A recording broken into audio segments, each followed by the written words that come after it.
தினம்தோறும் விளக்கேற்ற நல்ல எண்ணெய் இதயம் நல்லெண்ணெய்.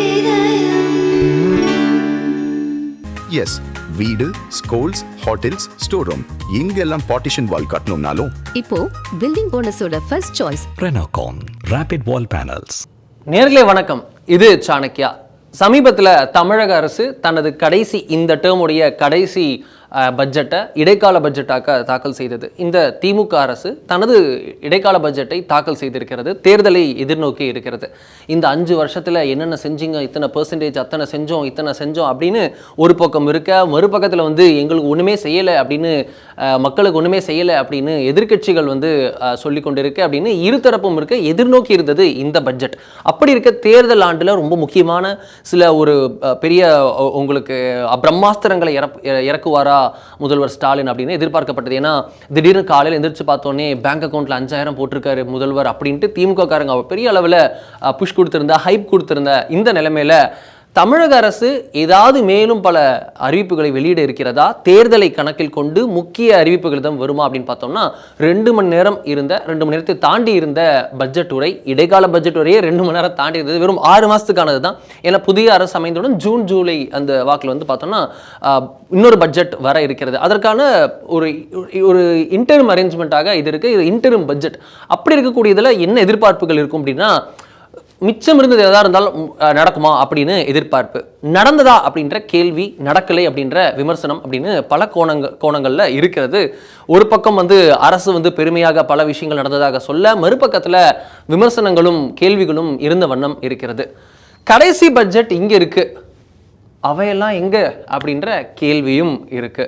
திமுகவுடைய பாஸ்ட் அண்ட் பிரசன்ட் என்ன நடந்திருக்கு, என்னென்ன பேசியிருக்காங்க, என்னென்ன கொடுத்துருக்காங்க அப்படின்றத இந்த சாணக்கிய எக்ஸ்பிளைனர்ல நம்ம பார்க்கலாம். முதலாவதாக திமுக அரசுடைய இந்த பட்ஜெட், கடைசி பட்ஜெட் ஓவர். அதாவது இந்த திமுக அரசுடைய 2021-26 அரசுடைய கடைசி பட்ஜெட் ஓவர். இன்டரும் பட்ஜெட்டாக, இடைக்கால பட்ஜெட்டாக இதை தாக்கல் செய்திருக்கிறார்கள். இது ஓவர். ஆனால் வாக்குறுதிகள், எல்லா வாக்குறுதியும் முடிஞ்சிச்சா? 99% நிறைவேற்றிட்டோம், 90% நிறைவேற்றிட்டோம், இத்தனை பெர்சன்டேஜ் நிறைவேற்றிட்டோம் அப்படின்னு திமுக எப்படி ஒவ்வொரு மழைக்கால சீசன் அப்பவும் இத்தனை வடிகால் பணிகள் முடிந்துள்ளது அப்படின்னு மேயர் அவர்களும் திரு KN நேரு அவர்களும் அப்படின்னு சென்னையில் எப்படிலாம் சொல்லுவாங்களோ, ஒரு நாளைக்கு ஒரு பெர்சன்டேஜ் வரும்ல, அதுபோல் இந்த பெர்சன்டேஜ் பெரிதாக 2022 2022 ஜூன்லேயே பார்த்தோம் அப்படின்னா 80% நிறைவேற்றிட்டோம், 20% மட்டும்தான் மிச்சம் இருக்குது, அதையும் நிறைவேற்றுவோம் அப்படின்னு சொல்லி இப்போ வரைக்கும் பார்க்குறோம். 80, 70, 80, 70, 90 அப்படின்னு வித்தியாசமான நம்பர் இருக்கு. ஒரு முடிவுக்கு வாங்க அப்படின்னு சொல்லவே முடியல. அப்படி இருக்கு, இது என்னதான் நம்பர், என்னதான் இருக்கு அப்படின்னு எல்லாரும் இப்ப தீர ஆராய்ந்து இப்ப பாஜக ஒரு பட்டியலை வேற வெளியிட்டு இருக்காங்க. இதெல்லாம் பாஸ், இதெல்லாம் ஃபெயில், இதெல்லாம் நிறைவேற்றம், இதெல்லாம் நிறைவேற்றப்படவில்லை. மொத்தம் வாக்குறுதிகளில் 31% மட்டும்தான் நிறைவேற்றப்பட்டிருக்கு. ஸோ உங்களுக்கு 31 மார்க் தான். ஸோ உங்களுக்கு ஜஸ்ட் பாஸ் கூட கிடையாது, மாறி தான் போய் நிற்கிறீங்க அப்படின்ற மாதிரிலாம் என்னெல்லாமோ விமர்சனங்கள் வந்த வண்ணம் இருக்கிறது எதிர்க்கட்சிகள் தரப்பிலும். அதே போல் மக்கள் மனதிலும் ஒரு முணுமுணுப்பு இருக்கிறது. நம்ம பார்க்குறோம், நம்ம சர்வே உட்பட பல சர்வேயில் திமுக அரசு தனது தேர்தல் வாக்குறுதிகளை நிறைவேற்றவில்லை அப்படின்னு பெரும்பான்மையான மக்கள் பலர் சொல்கிறார்கள். அதே போல் அந்த ஹாஃப் மைண்டடோட இருக்க மக்களும் இருக்காங்க. ஸோ டோட்டலாக negative as well as half minded அப்படின்னு பார்த்தோம்னா பெரும்பான்மையான மக்கள் ஆமாங்க திமுக அரசு நிறைய நிறைவேற்றி இருக்கு அப்படின்னு சொல்றவர்கள் மிகவும் சொற்பமான அளவிலேயே இருக்கிறார்கள். அப்படி இருக்க இந்த வாக்குறுதிகள் என்ன ஆனது அப்படின்னு பார்க்கணும். இந்த பட்ஜெட், இத்தனை பட்ஜெட் தாக்கல் செஞ்சு 5 பிளஸ் இந்த பட்ஜெட்ல இன்டரிம் பட்ஜெட்டும் தாக்கல் செய்தாச்சு. இந்த பட்ஜெட்லயும் வாக்குறுதிகள், முக்கியமான வாக்குறுதிகளுக்கான நிதி ஒதுக்கீடு எதுவும் இல்லையே அப்படின்ற கேள்விகள் எழுந்திருக்கிறது. அப்படி என்ன வாக்குறுதிகள்? இப்படி குற்றச்சாட்டா சொல்லிட்டு போனா, பொதுவா சொல்லிட்டு போனா, டீட்டெயிலா சொல்லுங்க அப்படின்னு கேட்பீங்கல்ல. இதோ டீட்டெயிலா நிறைவேறாத முக்கிய வாக்குறுதிகள் என்னென்ன அப்படின்னு பார்த்தோம் அப்படின்னா, கேஸ் சிலிண்டர்களுக்கு மானியம் எங்க அப்படின்னா இல்ல, இப்ப வரைக்கும் அறிவிப்பு இல்ல. கல்விக்கடன் தள்ளுபடி எங்க அப்படின்னு கேட்டா இல்ல, இப்ப வரைக்கும் அறிவிப்பும் இல்ல. மீனவர்களுக்காக புதிதாக வீடுகள் கட்டித்தருவோம்னு வாக்குறுதி கொடுத்திருந்தார்கள் திமுக 2021 சட்டமன்ற தேர்தலின் போது. அதற்கான அறிவிப்பு எங்க இல்ல, திட்டம் இல்ல, நிதி இல்ல, அறிவிப்பு எதுவுமே இல்ல. மாதம் எலக்ட்ரிசிட்டி ரீடிங் இருக்கு அப்படின்னு, அதாவது உங்களுக்கு தமிழ்நாட்டில் ஆல்ரெடி இத்தனை யூனிட்டுக்கு இல்லை, இத்தனை யூனிட்டுக்கு இருக்கு அப்படின்னு ஒரு கணக்கு இருக்கக்கூடிய நிலைமை இல்லை. உங்களுக்கு 2 மாசத்துக்கு ஒரு டைம் ரீடிங் பண்ணும்போது நீங்க மேக்ஸிமம் அந்த 0 to 100 யூனிட்ல தாண்டி உங்களுக்கு அதை தாண்டி வரும்போது உங்களுக்கு டபுள் த பிரைஸ் இருக்குது. ஸோ மாசம் ரீடிங் வைங்களேன், எங்களுக்கு கம்மியான கன்சப்ஷன் இருக்கும்போதே நாங்கள் பே பண்ணிக்கிறோம், அப்போ மேக்ஸிமம் பேர் பெனிஃபிட் அனுப்புவாங்க, மக்கள் அதிகமாக பயனடைவார்கள் அப்படின்னு ஒரு ஒரு ஒரு கேள்வி, ஒரு எதிர்பார்ப்பு இருந்தது. இதை வாக்குறுதியாகவே 2021 கொடுத்தது திமுக. அதாவது இப்போ பிரச்சனை இல்லை, இதெல்லாம் எப்பயோ ஒரு எதிர்பார்ப்பு வந்து அது 2021 வந்து திமுக தனது வாக்குறுதியாக, தேர்தல் வாக்குறுதியாக கொடுத்து ஆட்சியில் இருந்து 5 வருஷம் ஆச்சு. இப்போ வரைக்கும் இது நிறைவேற்றப்படவில்லை. இதற்கான அறிவிப்பு இந்த இடைக்கால பட்ஜெட்டிலும் இல்லை. பெட்ரோல் டீசல் விலை குறைப்பு 2018 எல்லாரும் அப்படியே ஃப்ளாஷ்பேக் அப்படியே போனோம்னா நமக்கு என்ன வரும் அப்படின்னா, திமுக கிட்ட இருந்து ஒரு நாளைக்கு 2 அறிக்கை அப்படின்ற மாதிரி யாராவது ஒரு தலைவர்கள் வந்துகிட்டே இருப்பாங்க, அறிக்கை கொடுத்துக்கிட்டே இருப்பாங்க, போராட்டம் நடத்திட்டே இருக்கும். மோடி அரசு வஞ்சிக்கிறது, மிடில் கிளாஸ் பீப்புளை வந்து ரொம்ப வஞ்சிக்கிறாங்க, ரொம்ப கொடுமைப்படுத்துறாங்க, மக்களின் ரத்தத்தை அப்படியே பெட்ரோலாக உரிகிறார் மோடி அப்படின்ட்டு மீம்லாம் கூட நிறைய கார்ட்டூன்ல கூட அப்போ நிறைய பேர் கார்ட்டூன்ஸ்லாம் கூட நிறைய பேர் போட்டிருப்பாங்க, பார்த்துருப்போம். ஸோ அது போல வந்து நிறையா பேசியது எதிர்க்கட்சியாக திமுக. ஆனால் ஆளுங்கட்சியாக வாக்குறுதி கொடுத்தே செய்யலை அப்படின்றது தான் நமக்கு இருக்கக்கூடிய டேட்டா. பெட்ரோல் டீசல் விலையை ஆட்சிக்கு வந்தால் குறைப்போம், பெட்ரோல் 10 ரூபாயும் டீசல் 5 ரூபாயும் குறைப்போம் அப்படின்னு அவங்க வாக்குறுதி கொடுத்ததாக ஞாபகம். அப்படி இருக்க அதை நிறைவேற்றவில்லை. இப்போ இன்டரிம் பட்ஜெட் வரைக்கும் எந்த அறிவிப்பும் வரவில்லை அப்படின்றது தான் ரியல் ஃபேக்ட், நம்ம கையில் இருக்கக்கூடிய விஷயம்.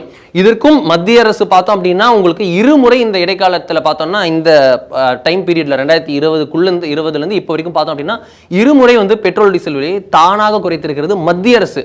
உங்களுக்கு இப்போ வந்து பார்த்தோம் அப்படின்னா 100 ரூபா தமிழ்நாட்டில் 101 ரூபா பெட்ரோல் இருக்கு, மற்ற மாநிலங்கள்லாம் 90 ரூபா இருக்கு. ஏன் அப்படின்னா மத்திய அரசு ஒரு பக்கம் வந்து பெட்ரோல் டீசல் விலையை குறைத்திருக்க, மாநில அரசும் வந்து அந்தந்த மாநில அரசுகளும் குறிப்பாக சொன்னால் என்டிஏ ரூலிங் கவர்மெண்ட்ஸ் பார்த்தோம் அப்படின்னா குஜராத்தோ, மத்திய பிரதேஷோ, சத்தீஸ்கரோ, உத்தரப்பிரதேஷோ பல மாநிலங்கள் வந்து பெட்ரோல் டீசல் விலை வந்து அந்தந்த மாநில அரசுகளாலும் சிலவை குறைக்கப்பட்டிருக்கிறது. பெனிஃபிட்ஸ் வந்து நாங்கள் மக்களுக்கு கொண்டு போகணும், மாநில அரசு பாதி சுமையும் மத்திய அரசு பாதி சுமையும் ஏற்றுக்கொண்டு மக்களுக்கு சுமையை தீர்ப்போம் அப்படின்னு இறங்கியிருக்காங்க.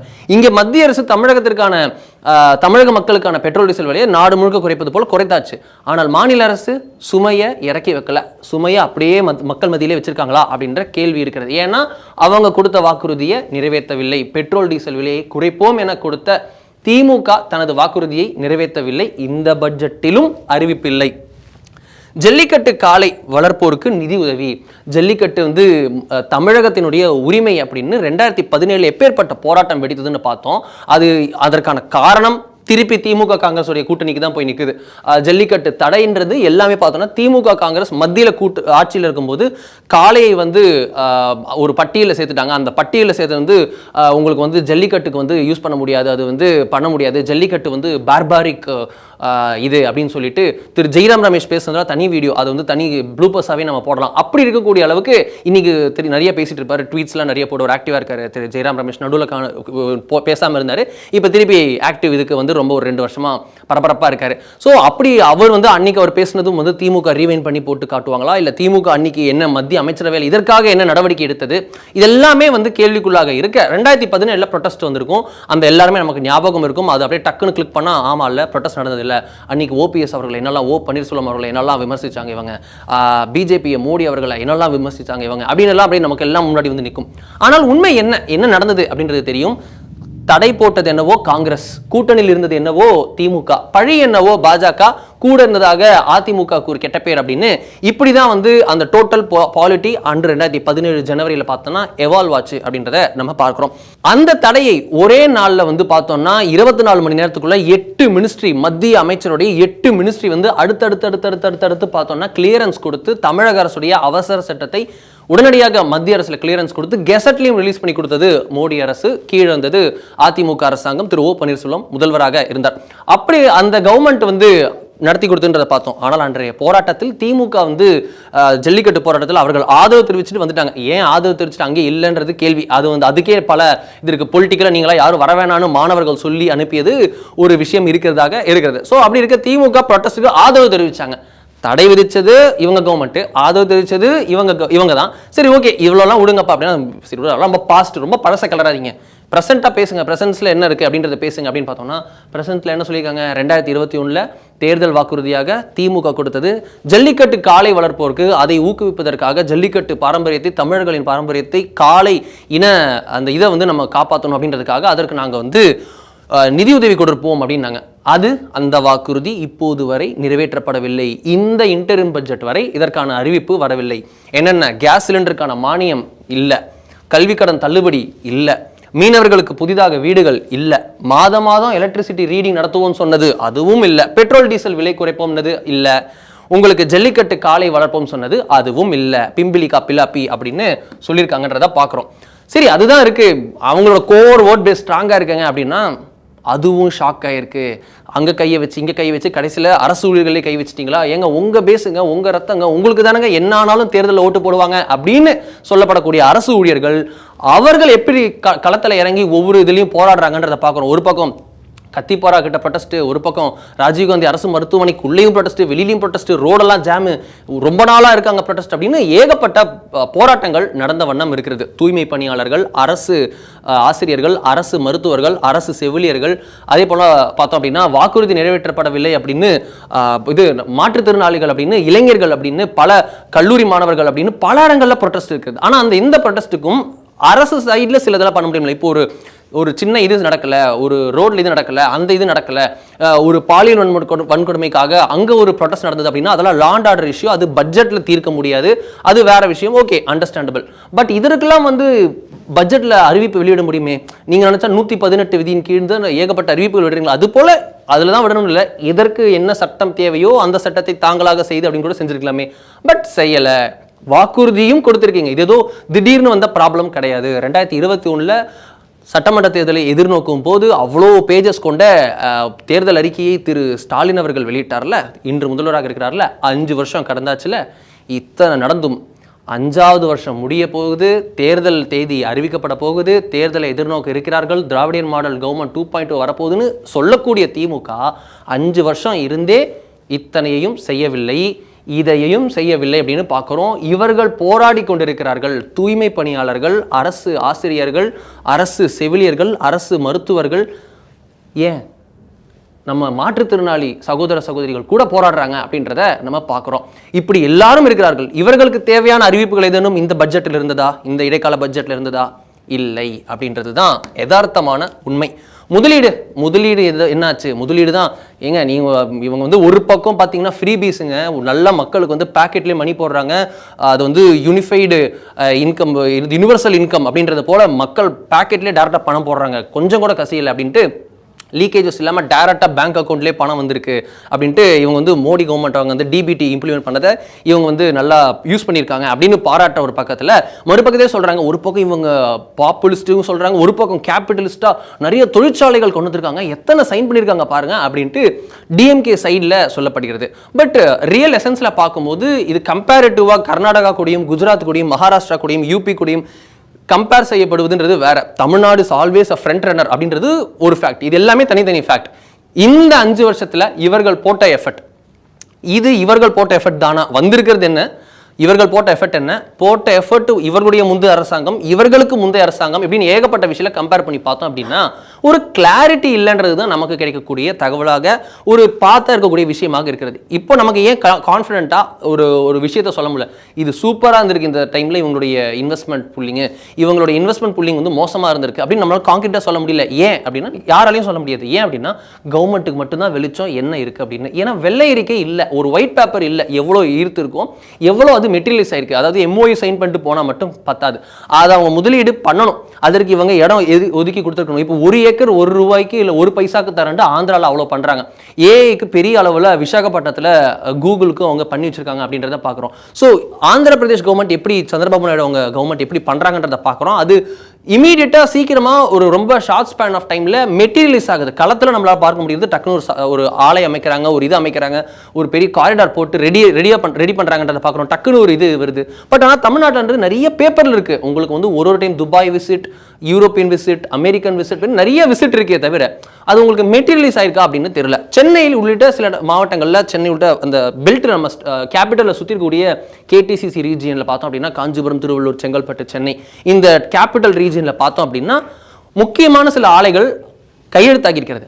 ஆனால் அது கூட பார்த்தோம் அப்படின்னா PLI அப்படின்னு சொல்லக்கூடிய ப்ரொடக்ஷன் லிங்க்டு இன்சென்டிவ்னு மத்திய அரசுடைய திட்டத்தின் கீழ் சில ஆலைகள் கையெழுத்தாகி இருக்கிறது. தமிழக அரசும் எஃபர்ட் போட்டிருக்கு. பட் ஆனால் அது ரிசல்ட்டாக வந்திருக்கா, களத்தில் எதிரொலித்திருக்கிறதா அப்படின்ற கிளாரிட்டி இல்லை. ஏன் ஒயிட் பேப்பர் விடலை? ஸோ முதலீடு அப்படின்றதுலையும் கேள்விக்குறி இருக்கிறது. இந்த பட்ஜெட்லையும் அது குறித்த ஒரு டீட்டெயில்டான ஒரு வெளிப்படையான தகவல்கள் ஏதும் இல்லை அப்படின்றது தான் உண்மையாக இருக்கிறது.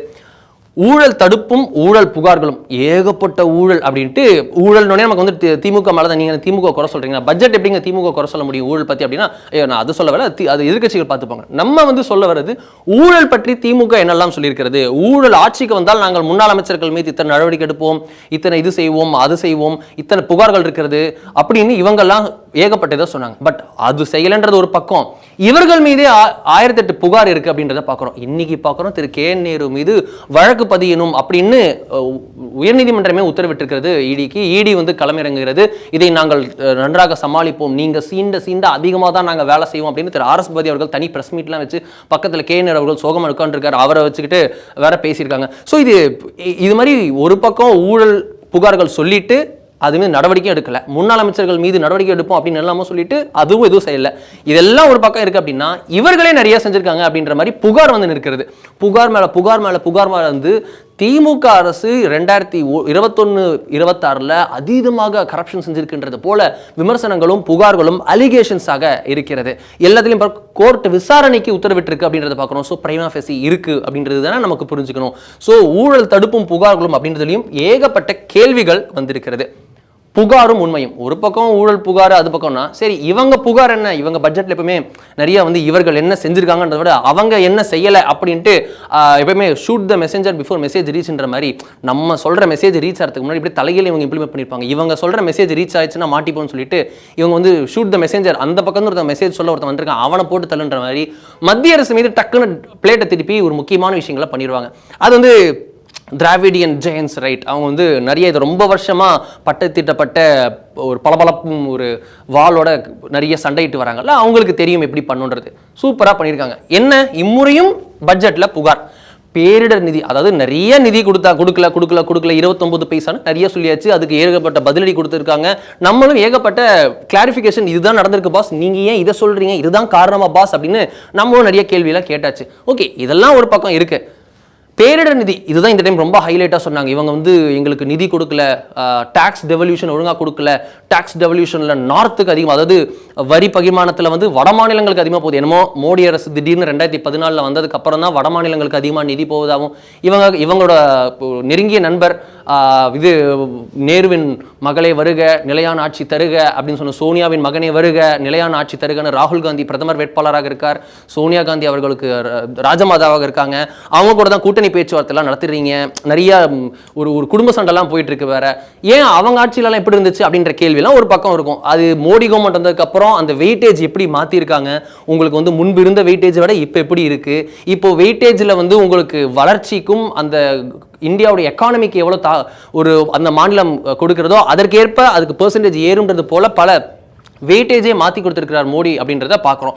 சரி, அதெல்லாம் நீங்கள் பேச வேணாம், இவங்க எப்பயும் அது வந்து நெரேட்டிவாக வச்சுருப்பாங்க. ஓகே, அது தனி. அப்படின்னா பேரிடரை இந்த டைம் வந்து அதிகமாக ஸ்ட்ரெஸ் பண்ணி சொன்னாங்க. பேரிடர் காலத்தில் கூட மோடி அரசு நம்மளை வஞ்சிக்கிறது, ஓர வஞ்சனையுடன் செயல்படுகிறது, நம்ம ஓட்டு போடுறது இல்லைன்னு சொல்லிட்டு நமக்கு காசு கொடுக்க கூட, நமக்கு கஷ்டமான நேரத்தில் கூட காசு தர மாட்டுறாங்க அப்படின்னு நிறையா வசனம்லாம் அதை பார்க்குறோம். உண்மையாலுமே என்ன மத்திய அரசு பேரிடர் நிதியில் கூட ஓர வஞ்சனையாக இருக்கிறதா பார்க்கலாம். தேசிய பேரிடர் நிவாரண நிதியாக மட்டும் கடந்த 5 ஆண்டுகளை பார்த்தோம்னா மோடி அரசாங்கம் தமிழகத்திற்கு 1364 கோடி ரூபாயை கொடுத்திருக்கிறது, விடுவித்திருக்கிறது. எவ்வளோ? 1364 crores வந்து என்டிஆர்எஃப் ஃபண்டா மட்டும் கொடுத்திருக்கு. கிளியரா சொல்றேன், தேசிய பேரிடர் நிவாரண நிதியாக மட்டும் 1364 கோடி ரூபாயை கொடுத்திருக்கிறது மோடி அரசு. இது லாஸ்ட் 5 இயர்ஸ்ல. அடுத்ததாக பார்த்தோம்னா மாநில பேரிடர் நிவாரண நிதியாக பார்த்தோம் அப்படின்னா 4509 கோடி ரூபாயை வந்து தமிழக அரசிற்கு விடுவித்திருக்கிறது. இது தேசிய பேரிடர் நிவாரண நிதியாக 1364 கோடி ரூபாய். இது மாநில பேரிடர் நிவாரண நிதிக்காக தமிழகத்திற்கு வந்து மத்திய அரசு விடுவித்திருக்கிறது. அது அவங்களே டைரக்டா கொடுக்கிறது. இது தமிழக அரசுக்கு நிதியாக இவர்கள் கொடுப்பது பார்த்தோம் அப்படின்னா 4509 கோடி ரூபாயை விடுவித்திருக்கிறது, கொடுத்திருக்கிறது.